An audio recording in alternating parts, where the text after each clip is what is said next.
Good afternoon, everyone. Welcome to the final session of the Spring 2023 Teach-In titled The Silencing of Civility.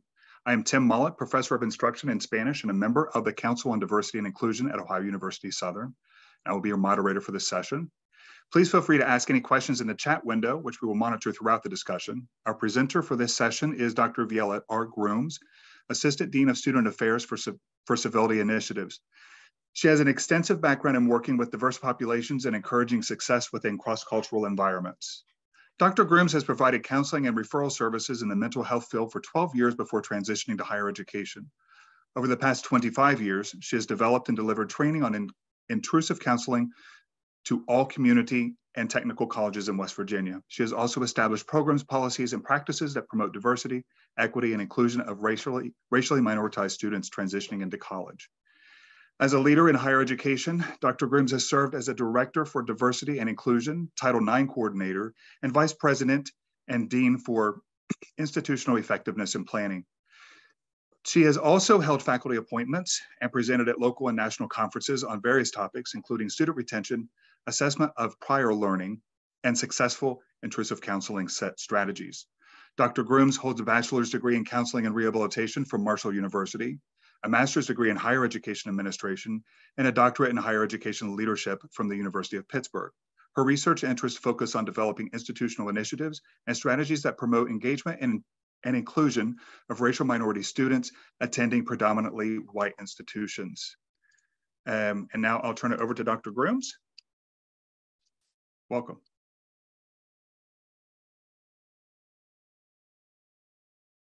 Thank you, everyone. Good afternoon,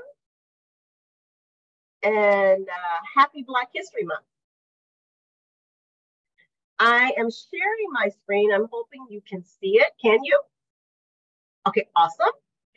I want to start off by saying thanks first to Robert Pleasant and Ohio University Southern for inviting me to participate in this event. This is a phenomenal event. And one that is important and invaluable to our history, to American history. And I want to just say it's very important to American history because what has happened with silencing civility has not only just affects Blacks and marginalized groups of people of color, but it also affects the dominant white culture as well. And I'm having a problem seeing my video, so I'm unable to click. So I don't know if you guys can see it on your end, but I'm unable to actually progress my slides. So I can see the slides here. Eric, can you click the slides, or does it just need to be Viella? I can't. So if you can do, I see your cursor is on the minimize at the top. If you just want to hit present, you should be able to click through them. I am not Where's that at, Eric? So present is at the very bottom. It looks like a little box on a pole. Because this is the first time this has ever happened, so I apologize. But it says that my screen sharing is paused. So let me stop sharing and start all over again. Oh, okay. Maybe that's what it is, but I've never had this issue, and I apologize because I can't progress anything. So let me see. Okay, we can see your PowerPoint. You'll just need to present. And okay, let's see what we can do here. Does that help? Yes. Awesome. That's it. Yay, we did it. Okay, so let me start all over again. So thank you, I appreciate it. Like I said, what we're gonna talk about today, not only is important to Black history, but it's important to American history because it affects everyone, including the white dominant culture. My presentation is gonna take a different format, sort of, because I'm going to really talk about how civility has been silenced from a historical perspective and what's happening currently with civility, and then how we can move forward to not silence civility, but to actually restore it to where we can have equality among our people and people in general. I want to start this presentation off by first giving you some context about myself. I have always been a crusader for equal rights. I remember as a young child, although I was probably one of the youngest, and I was one of the youngest in my family, I was always the person that spoke out against incivility or anyone that tried to cause harm to my siblings or anyone in the neighborhood. And that was even with my parents. I was always the one speaking up. Once my desire to protect and speak out against harm and injustices eventually transcended to other areas and more extensive areas of social justice. I became what I termed myself as a civility superhero. I found that I spoke out and against injustices anywhere, whether it was in the community, my place of practice, anywhere anyone would give me space, or sometimes even where I was not allotted space, I still speak out. Because I think it's important for us to understand how civility affects us as human beings and how we engage and interact as a whole.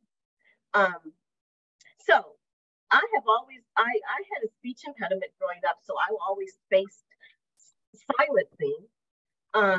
But I also found that my entire life that many have attempted to silence me because of my intersectionality of being Black and being a woman. And incivility and injustices that are associated with anything that silences anyone is my passion. And so because this is my passion, it has become the foundation of my work, my research, and my interests. It's become an integral part of my daily encounter and engagement with others. And most importantly, the silencing of civility are just my lived experiences. And so I just want to actually give you an opportunity to first understand my lived experiences and how they relate to this topic. And then we can go from there.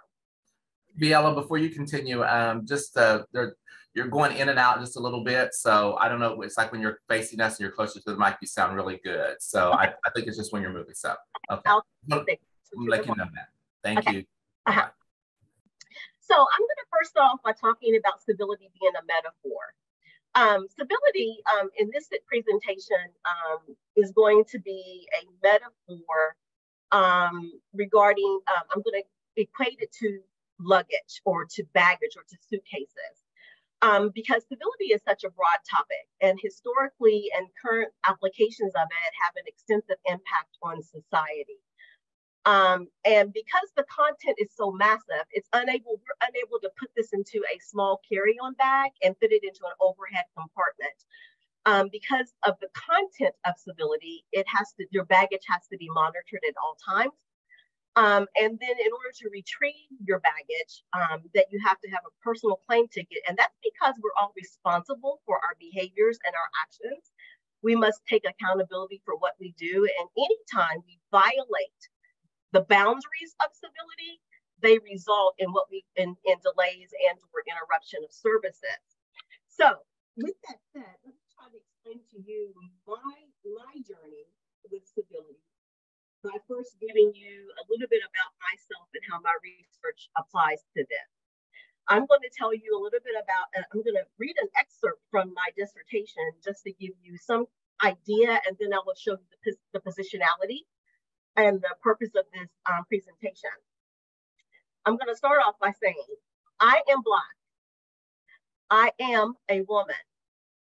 And as a young child, I was always told to never apologize for being Black or for being a female.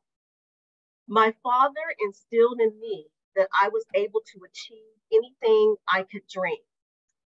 He taught me that although the world sees me through a different lens, I am responsible for any and all successes that I achieve in my life. My father often told me that I would experience an even more difficult pathway to success because I am a Black woman. As a result, he taught me to always remain humble and to never apologize for being Black or for being a woman. Therefore, I am an unapologetically Black woman. And as a Black woman, I had to incredulously navigate a system that purposefully silenced me, isolated me, humiliated me, and segregated me. It is only through my research that I learned the beliefs and norms that have been established by the dominant white culture have profoundly impacted not only my ability to navigate a system of racism, but also acutely affected my ability to circumvent a system that caged me and pressured me to question my abilities and at times my own mental sanity. I have found it increasingly more difficult to lead as a Black woman because my chocolate adds another dimension to my story. In journaling about my experiences as a Black woman, I often wrote that I felt smothered and strangled, and that I imagined my feelings felt similar to being lynched, meaning the white dominant culture controlled whether I breathed, lived daily in dignity, or whether I just simply existed. And it is because of my experiences that my positionality is that I am a pragmatic disruptor.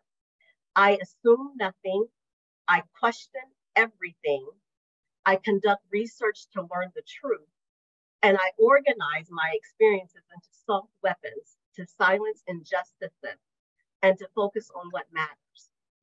For the purposes of this presentation, what matters is that we must authenticate and amplify the voices of people of color. We must stand up and speak out against social injustices.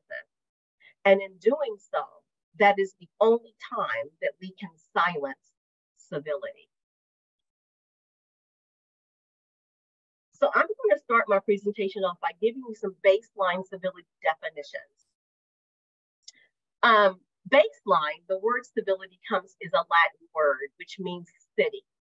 And that it is where we enlighten our intellect and refine our social skills.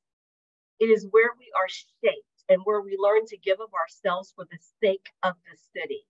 So traditionally, civility just means being good citizens and good neighbors.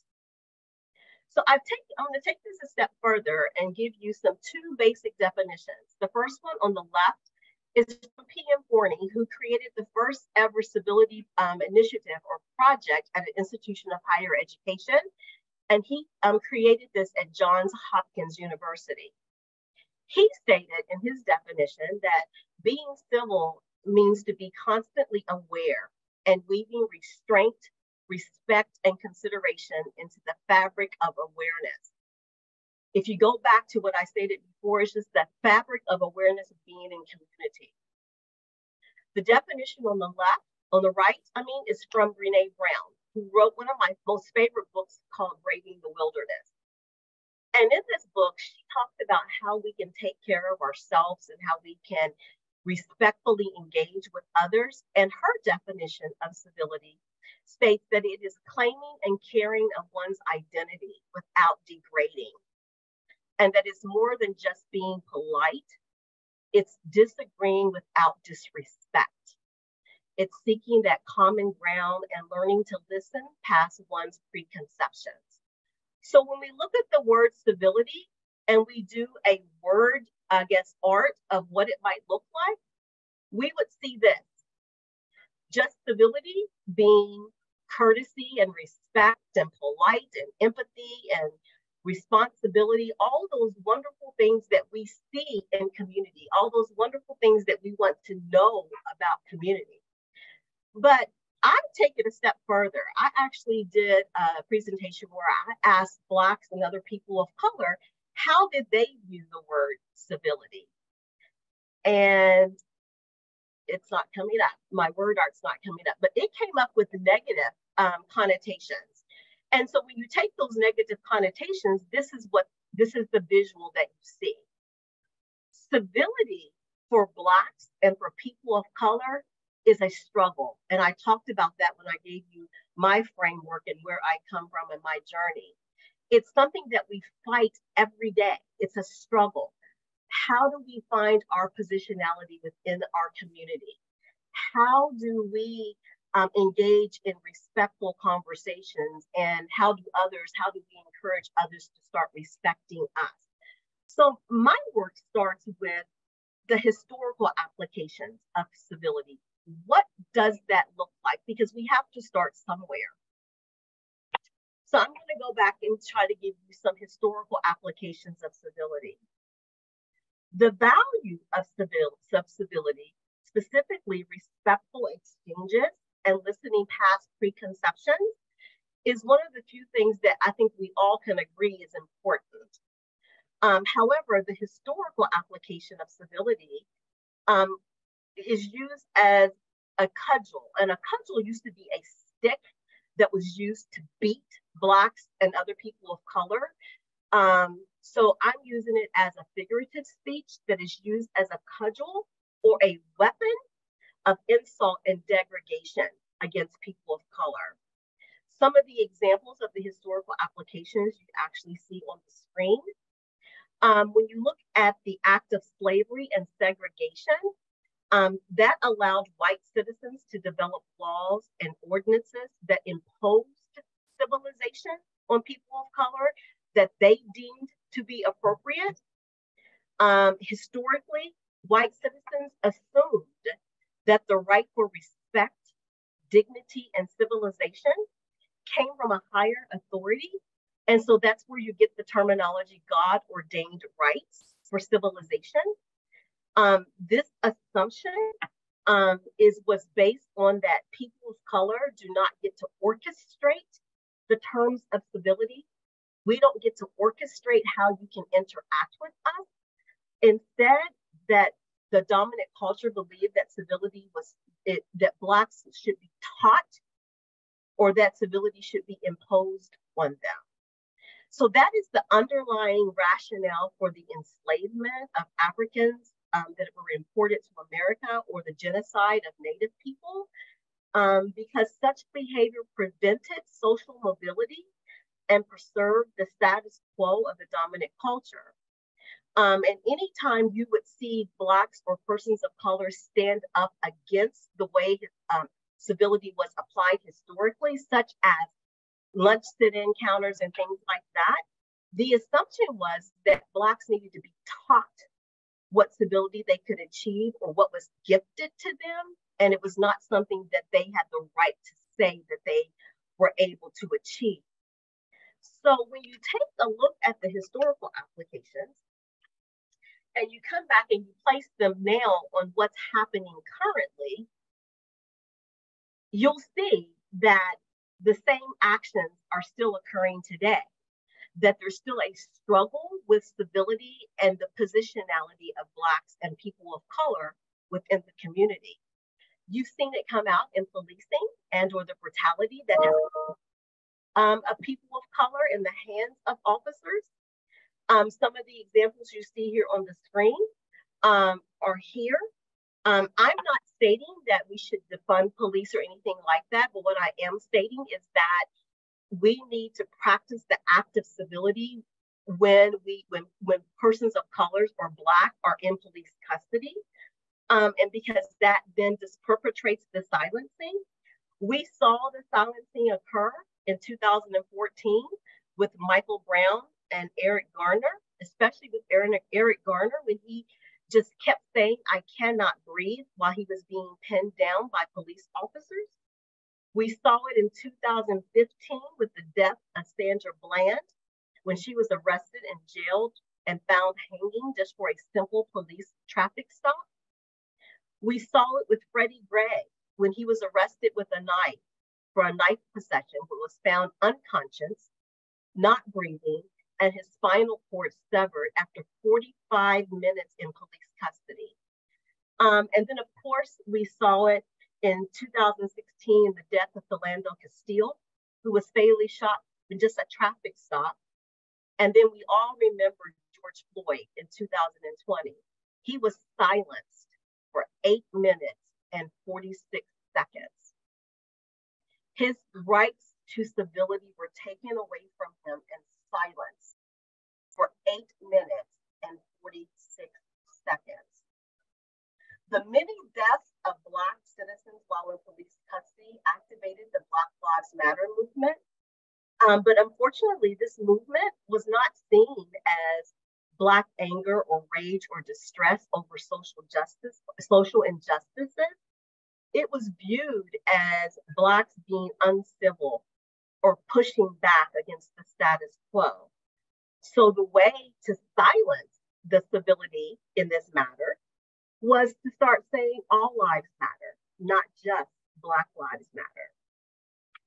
Many that opposed the Black Lives Matter movement, they opposed it not because of that Black Lives Matter, but mainly because they felt Blacks were being ungrateful or not accepting of the gift that was given to them to exist in the space.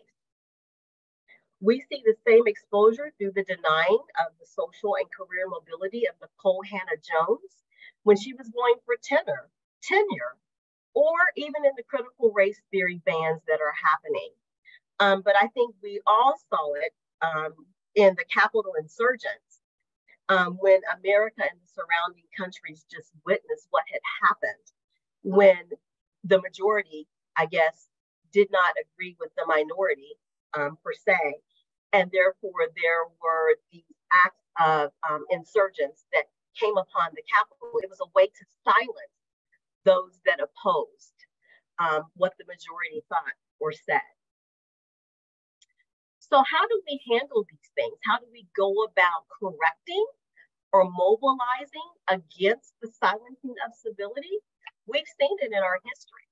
The civil rights movement, we've seen it through Colin Kaepernick, that when he knelt, which was his right, his civil right, his American right, he silently, civilly knelt without anyone bringing anyone into the equation, but still the focus was on him. He was silenced. He was no longer able to play in the NFL. We saw it in the George Floyd protests. We see it in the Black Lives Matter movement. We even saw the mobilization in the election of President Barack Obama. When we talk about collectively mobilizing, we're talking about any action by a people with shared concern or experiences of harm or grievances who mobilize their resources to take action. And these actions, like I said, are present in what we've seen in our history and what we continue to see present today. The collective mobilization is an important step in restoring civility and removing the silencing of civility. The problem that we're experiencing is that we don't continue to collectively mobilize. We have to continue the mobilization in order to stop the silencing and continue the work even after the harm is done, or when the silencing is done, or when the initial protest occurs. And the only way to do that is to move from silencing civility to emboldening civility. And that's going to be the important steps. So how do we do that? I do a lot of my research based on restorative practices, or how we can have restorative conversations. And a part of that is I went one slide too far. A part of that is having open dialogue. We have to be able to have dialogue with those individuals that we disagree with. Even in the face of differences and disagreements, we have to be able to have open and honest dialogue. We have to have a shared sense of understanding and emotional connections. I'm not saying everyone has my lived experiences, but we should engage in what we call active listening, to where we can have an emotional connection to what someone has lived through, and then find a way to have a shared sense of understanding. We have to learn how to acknowledge and address the harm that is happening in our country, the harm that is silencing so many individuals to where we cannot make those progressive steps forward. We need to find a way to be more transparent in what we do. There needs to be transparency, and that includes bringing all the right people to the table. It means inclusivity and not exclusion. We must be accountable and responsible for our actions. The only way that we can do that is that we have to unpack our suitcase and then go back and retrieve it and be responsible for what we've done. Admit to what we've done and be responsible for that. And through that, we can have a reflection on our actions. I like to call this, and there's a book that's out there called Adaptive Leadership. And I believe that the adaptive leadership is the way that we can go about removing or stop the silencing and restoring civility.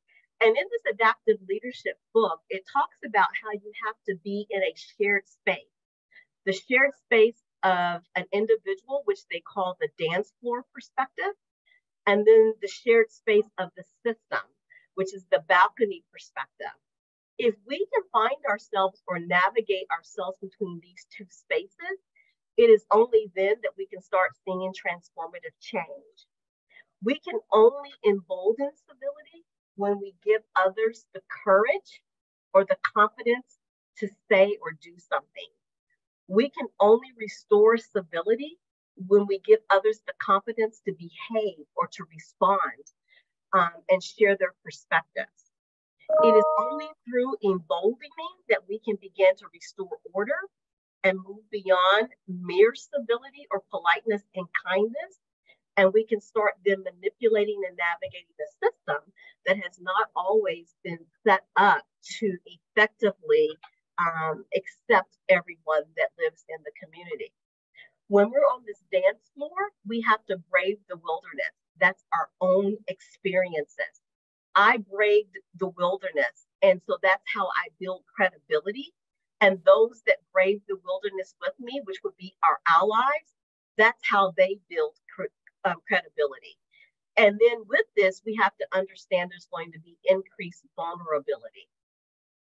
When we look at the system, that's the system of higher education, business, and industry. We have to start identifying patterns of behavior that are disrupting or dismantling growth and progression. We have to start looking at how we can tear down or disrupt and dismantle white supremacist ideologies or the status quo of how things have been to move forward to how we can restore.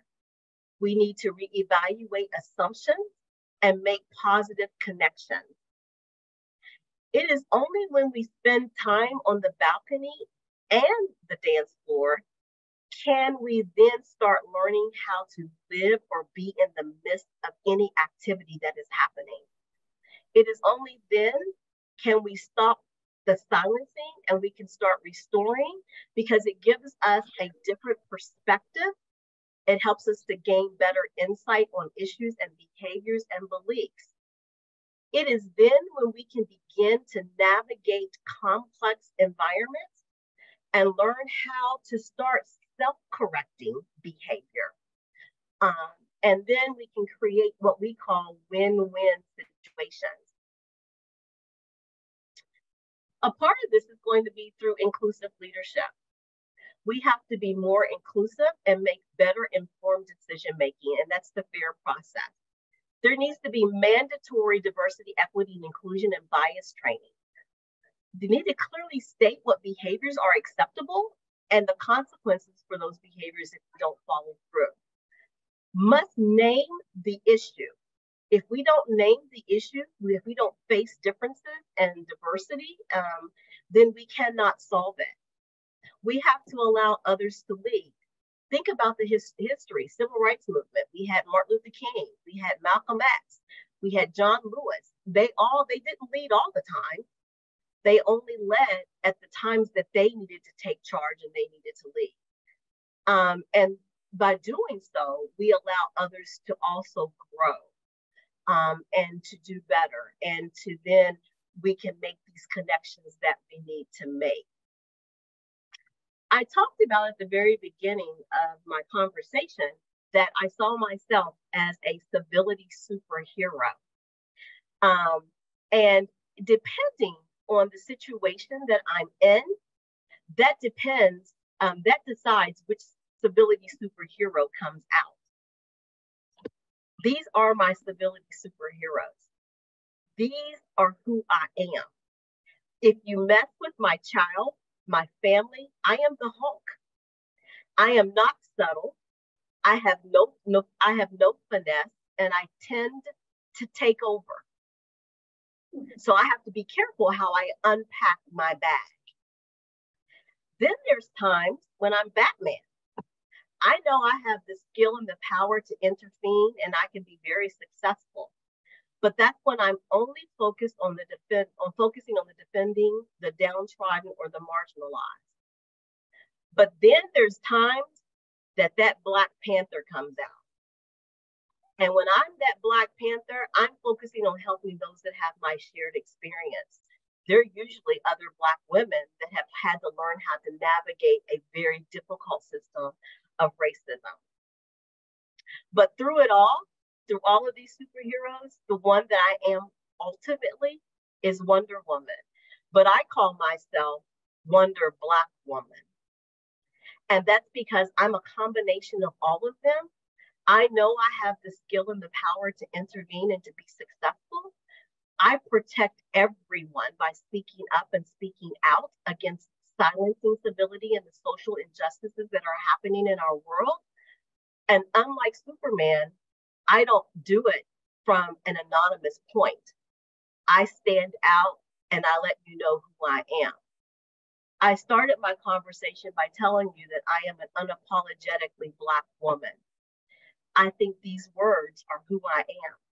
I am Black, I am a woman, I am beautiful, I am magical, intelligent, resilient, I love, I am innovative, I am powerful, and I am influential because of the work and the research that I do. But above it all, I am unapologetic for who I am and what I do to stop the silencing of civility in our country.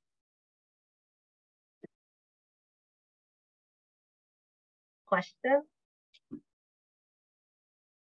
I'm going to go first again. So many things written down. When you talk about civility, I have so many questions. Like, is civility dependent on the person who is assigning that label to the situation? For example, if you mentioned January 6th insurrection, if you compare that to the summer before or 2 summers before, where there are lots of Black Lives Matters marches and people were considered as not being civil. How dare you get out there? But some people, not all, are saying that it was just a Capitol tour, it was just a visit. They were very civil. So is civility, the definition, dependent on the perspective of the person assigning that label? No, civility is civility. It's the common ground. It's constantly being aware and leaving that restraint inside of everything that we do. So we have to always be more than just mere politeness. Hello, how are you? The kindness that happens there. We need to make sure we don't take decorum for civility. Okay. But civility is that basic definition, and that's why I provided them to you. We must stay forever present and be aware of who we're interacting with. Civility is a right. We all have the right to be respected. We all have the right to be valued. And it's only when we take those things away that we see that silencing that is occurring, that or has occurred. Okay. So one more, or maybe 2. So you mentioned silence. So I guess probably like some other people of color who did your survey, sometimes in my brain, the idea of civility is a negative because of how I've experienced being told to be civil. And that would mean my tone. I can have a normal tone, but I'm yelling. But because of how I speak. So for me, civility can sometimes mean silence. I guess I'm asking, you mentioned silence, and I keep going back to the idea that it can be dependent on who's assigning that label. Sometimes I don't, that's what's in my head right now, and it's messing with me. I'm gonna be real honest with you. It's messing with me because I'm thinking of all the times that I was told, stop shouting, and I wasn't shouting. Or my tone was aggressive. Or like I have twists. My hair wasn't professional or civil. This whole thing is messing with me. I'm just gonna tell you right now, thank you, but no thank you. So I guess I'm trying to understand in a way that makes me feel okay. Because I want to feel okay. The way you wear your hair is not civility. That's your right. I don't have to tell you how to wear your hair. I just have to be constantly aware and engage you and be respectful. That's your right. Labeling you because of the tone of your voice is labeling you as a Black woman. And it's for that reason I say I am unapologetic. I am who I am, and I am beautiful because of who I am. When we allow others to label us or to assign disability to us, we're allowing them to write our narrative. I write my own narrative. No one else writes it for me. No one else writes it for me. I write it. Now, along my narrative, I have to interact and engage and be respectful of those that are around me, and I have to listen to perspectives, but they don't write my narrative. I write it. So their civility assigning to me is not there, because civility is existed because that's who we are supposed to be as people, is living in this space. When I allow someone to assign disability, I'm allowing them to write my narrative, and they cannot do that. Okay, thank you. So, if I can go just real quick. So, Bella, what I'm hearing, so in order, and I wrote this down, in order to live in that space of civility, you first have to acknowledge my lived experiences. And is that what I'm hearing? You have to acknowledge that. And I think that's where we get into trouble. So there are some people I've spoken with, particularly with the police, the issues with police and the Black community, that didn't believe what was happening. And not all officers, we understand that, but didn't believe that this could happen and that this was happening, even though they heard the stories that's been going on for generations, until George Floyd, until they actually, we were in a house because of a pandemic that I don't think was by accident either, but that was, we were in the house because of that, and we had to see that. We watched a man die on television. Then they begin to understand, some begin to understand some of the experiences. And I think for me, that's like the whole ball game. Until you may not live my experience. You may not live my experience as a Black gay man, but my experience is my experience. And I need you to believe that. Exactly. I'm not asking you to agree with me. Yeah. I'm asking you to say what I'm doing is right or what I'm doing is wrong. I'm just asking you to leave that level of respect within the awareness. And, you don't have to have my lived experience. I'm going to tell you something. I never understood civility. And so, Dr. McKenzie, I understand until I went through some very damaging things personally, intentional racism and degradation of me and my character. And Robert, it was only then that I acknowledged my experience. Was I able to deal with that? And was I able to apply the civility aspect to that? So because I'm going through, I still have to leave that level of respect with others. I still have to be that person that's constantly aware. So I cannot assign disability onto someone else, and nor can they assign it on me, but I first have to acknowledge the hurt and the harm. And then I can deal with the civility aspect of it all. And so the silencing of civility is because we have not done that. So until we can do that and we embolden civility to where we encourage and empower others, that's the only time that we can start restoring it. Thank you.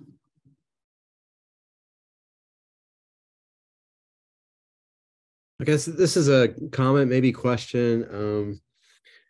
You said that it's important to name it. And I think that in this context, you're saying, to name white supremacy and things like that, racist, systemic racism. Is it that when we call it what it is and name it, that some folks consider that to be uncivil? Do you know what I mean? And so how do you handle that to say, look, I'm not trying to, I'm not trying to be uncivil here, but we need to agree about what we're talking about, and this is what we're talking about.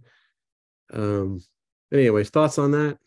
Yeah, my thought on that is anytime you can name something, you have to name a fact.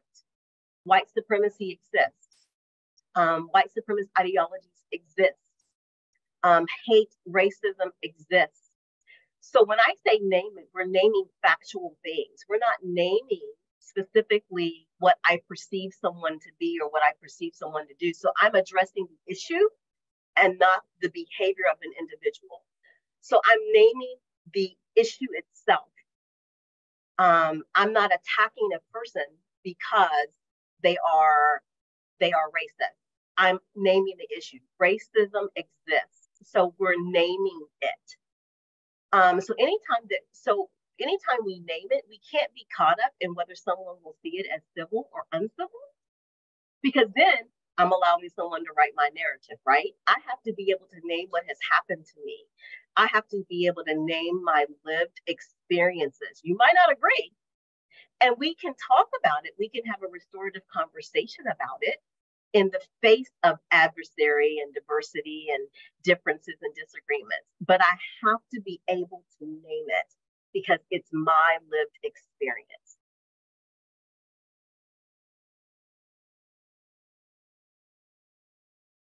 So we're naming the issue, not attacking the person.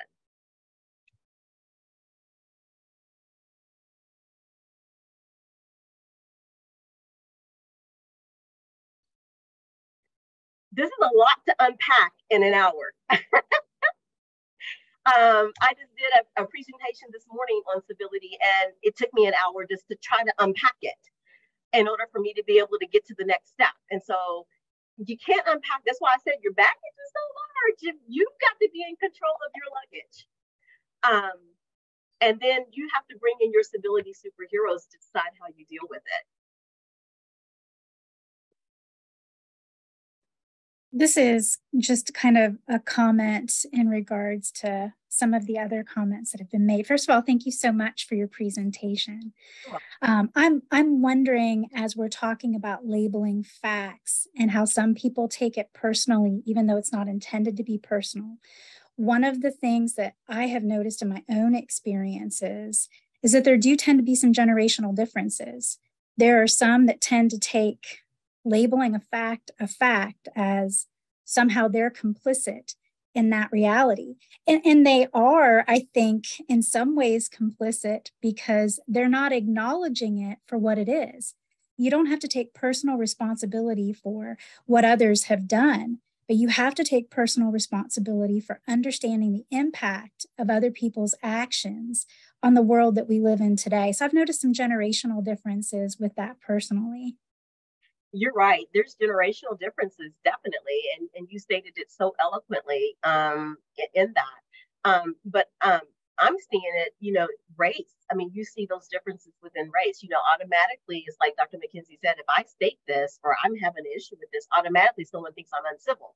So they're assigning that to me. No, I'm not asking you to take ownership for what was done in the past. I'm just asking you to take ownership of what's happening now, for what you're doing. So we have to then evaluate our actions and our reactions and our interactions that are escalating the situation.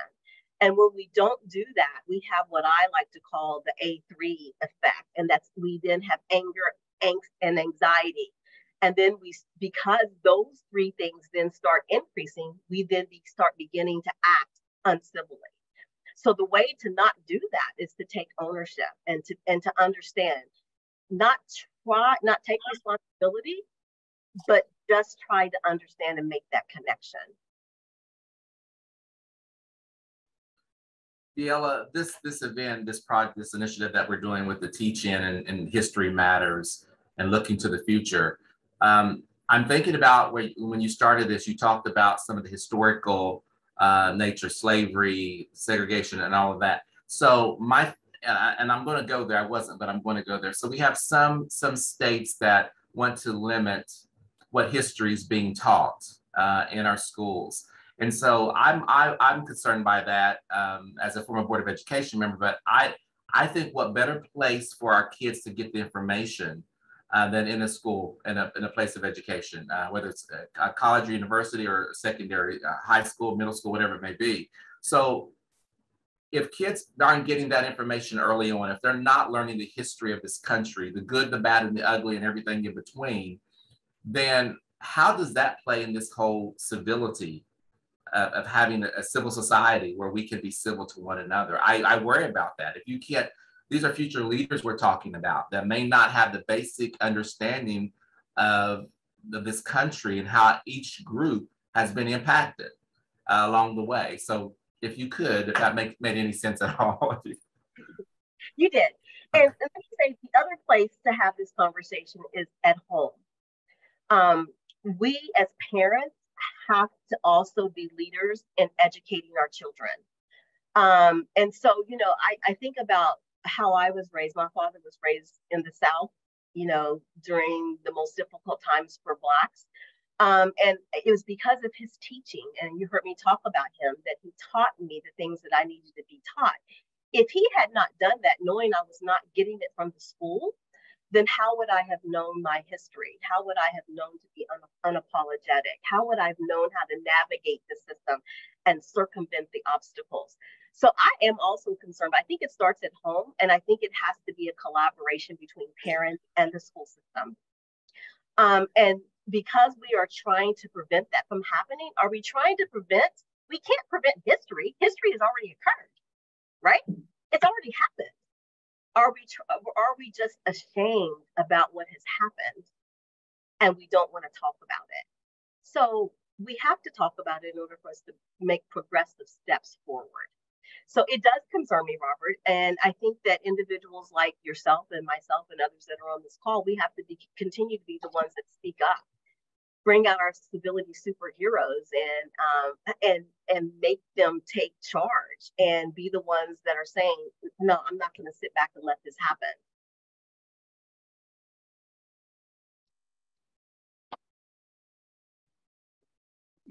All of this makes me, oh, I'm sorry, please, Eric.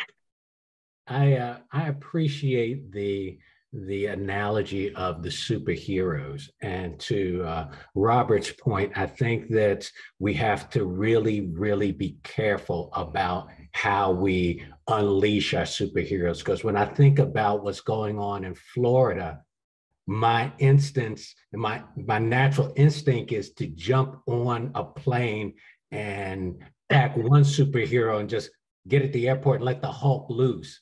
But knowing that he's not subtle, knowing that there is no conversation, while there may be a moment of instant gratification, I know long-term that's not going to work.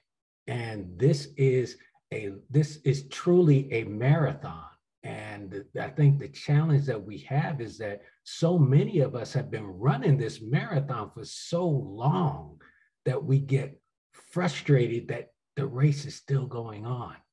And you have these individuals who sort of jump in midway through and change the rules of the race. And here all of a sudden we got to adjust and make other changes. And it's so frustrating, but I think that we owe it to not only ourselves, but our ancestors and our children to keep the Hulk wrapped up and to use all the finesse we have for long-term gains, because there's too much at stake not to. That's so true. Thank you for that. That's true. Yeah. I forgot to say before I started talking, because I had so much to say, congratulations, Dr. Grooms. I haven't spoken to you since you completed your doctorate, so congratulations. Thank you. Thank you. And I would just like to say, this has made me think of so many things as you've been talking.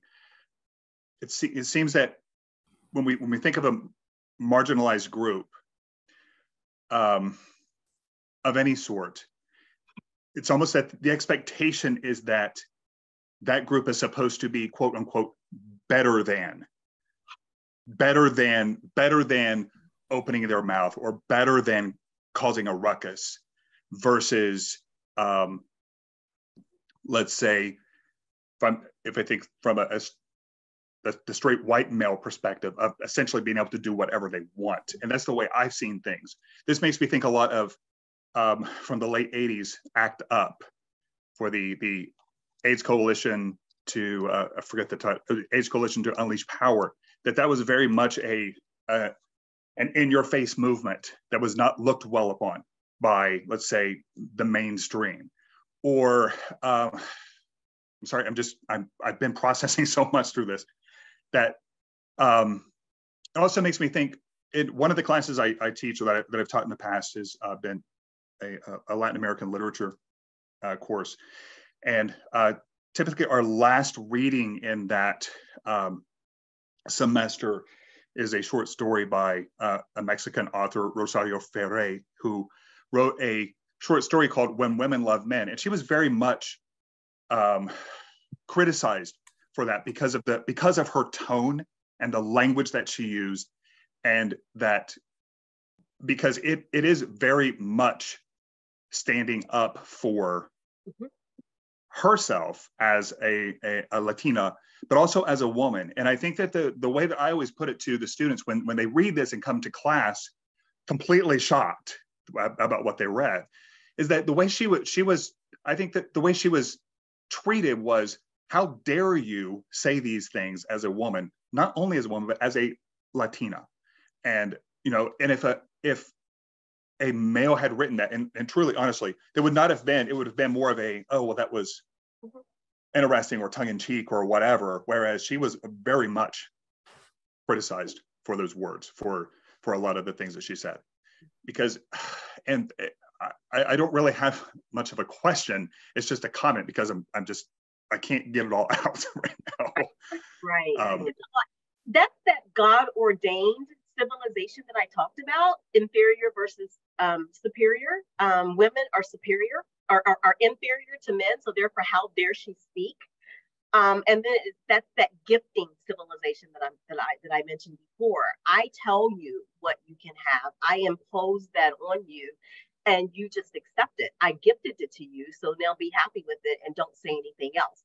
But the only way to stop the silencing is for her to continue to write and for her to continue to express, because there is no God-ordained civilization and there is no gifting civilization.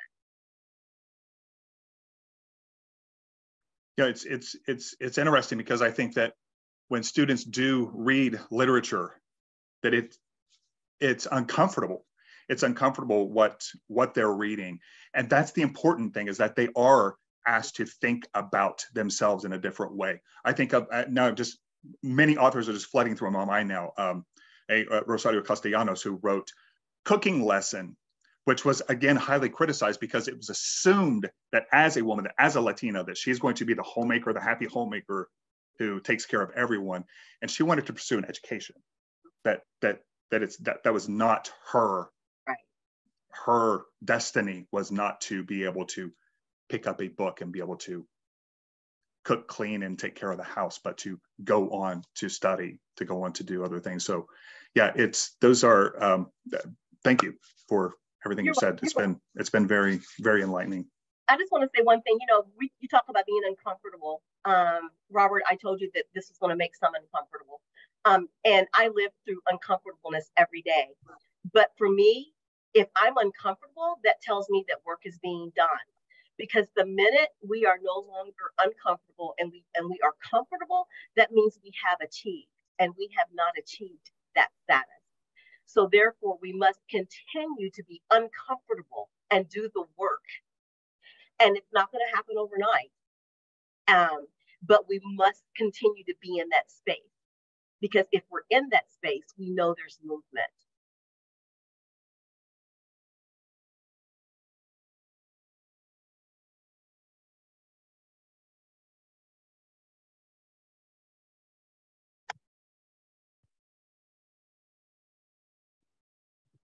there any other questions?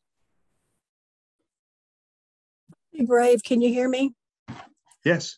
I don't want to speak, but I will. My hope is with the Florida situation and the discussion of critical race theory, they've really labeled something that really isn't critical race theory. They've given it that label. So what I'm hoping is that just like when you ban a book, the kids go out and buy it. You know, so I'm hoping that this just brings the history to the forefront, and there's more inclusion of it and acceptance and studying, you know. So I'm hoping that people will just go out and buy that banned book. Me too. And I hope that people continue to do the work, because when we stop, that means we allow the ban to happen. And we cannot allow the ban to happen. So we must continue the work. You're exactly correct. We can't just sit back. We have to be proactive and keep it on the forefront. You're exactly right. That's why I fight every day. I disrupt every day. I am that pragmatic disruptor, and I own that. And I am that person every single day. I'm not a disruptor every day, but I have been told that I am yelling when I don't perceive that I am. No, you're not. And my response was, I wasn't yelling, I was being emphatic and I was enunciating, but I was also disagreeing. And to their ears, that was a yell. Yeah. So I can relate to Dr. McKenzie on that for sure. Yeah, definitely. I would love, Robert, sometime to have another conversation where we can truly unpack it, because it's huge. This has been good. This has really been. There's so much more I could say and what to say, but we respect with everyone's time. So.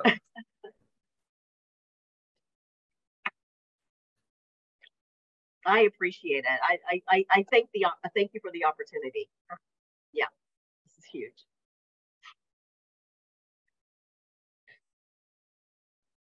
All right, Tim, you want to close us out? Sure, absolutely.